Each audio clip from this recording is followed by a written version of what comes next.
السلام علیکم ورحمۃ اللہ وبرکاتہ.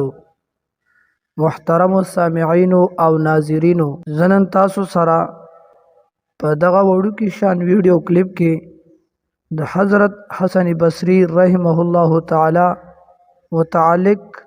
یو څو خبرې ذکر کول غواړم او ورسره د دغه آیات ترجمه چې لا تقنطوا من رحمت الله، چې اے انسانه که ته څومره ګناهګارې خو لیکن د الله تعالی د فضل او د کرم او د هغه د رحمت او د مهربانۍ نه نا امیده کېږه ما. الله تعالی فضل زما او د ستا د دې ګناهونو او د جرمونو نه ډیر زیات فضل د الله تعالی دی. نو چې څومره ګناهګارې فورا د ګناه نه بعد استغفار او توبه وباسه او رجوع الی الله کوه. حسن بصری رحمه الله تعالی همیشه به خلکو ته وعظ او نصیحت کولو،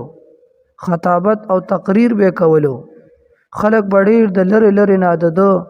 د تقریر او د وعظ او نصیحت د اورېدلو لپاره راتلل. په دغه خلکو کې یوه زنانه به هم د وعظ نصیحت د اورېدلو لپاره راتله، پټه په پرده او حجاب کې. خو لیکن یو مرتبه دغه زنانه خپل زوی ته وویلې چې ته خو هسې هم ډېر زیات ګناهګارې، ته یو داسې یو کار وکړه چې یو مرتبه فقط صرف د حضرت حسن بصری رحمه الله تعالی په مجلس کې کېنه، کیدای شي الله تعالی د مجلس په توفیل او برکت سره ته د دې ګناهونو نه بچ پاتې شي او دا ګناهونه پرېږدې. د دې زوی جواب دا ومورته چې زه دومره اوزګار نه یم چې زه به اوس ځم او د حضرت حسن بصری رحمه الله وعظ او نصیحت به اورم. خو لیکن وخت تیریدو یو وخت داسې راغه چې دغه زنانه کومه چې حجاب او پرده کې به راتله او د حسن بصری رحمه الله تعالی وعظ او نصیحت به اورېدو، ډېر زیات بیمار شو هغه زوی. چې کله زوی ته پته ولګېده چې زه د دې بیمارۍ نه د روغېدو قابل او لایق نور نه یم، امید یې قطع شولو د ژوند او د زندګۍ نه. هر فرض مون نه بعد 3 ځله کوره پیران صاحبان ډېرې اوږدې وظیفې خلکو ته ورکوي، خو لیکن دغه وظیفه دومره زیاته نه ده او دغه وظیفې د برکته ستاسو به 5 وخته مونځ هم ادا کیږي او بل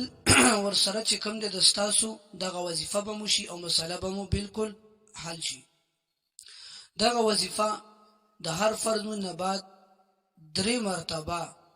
یا باسطو یا رزاقو او یا وهابو.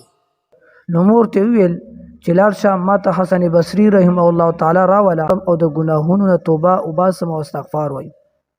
خیر دغه مور یې لاړله، دا سوال جواب حضرت حسن بصری رحمه الله تعالی ته وکړ، لیکن هغه انکار وکړو چې زه د ستا زوی دومره ګناهونه کړي، دومره نافرمانه دی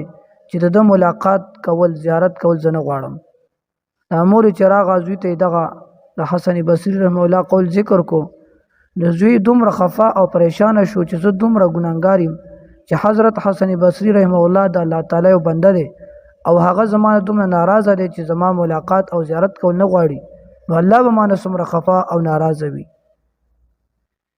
د خپل مور ته وصیت وکړلو کله چې زه مړ شم نو زما په دې گردن کې به یو پړی واچې او په دې کوڅو کې به مې راکاږي چې عوامو ته دا پته ولګي چې د یو ګناهګار سزا څه شی ده په دنیا کې، ضلالت او رسوایي ده.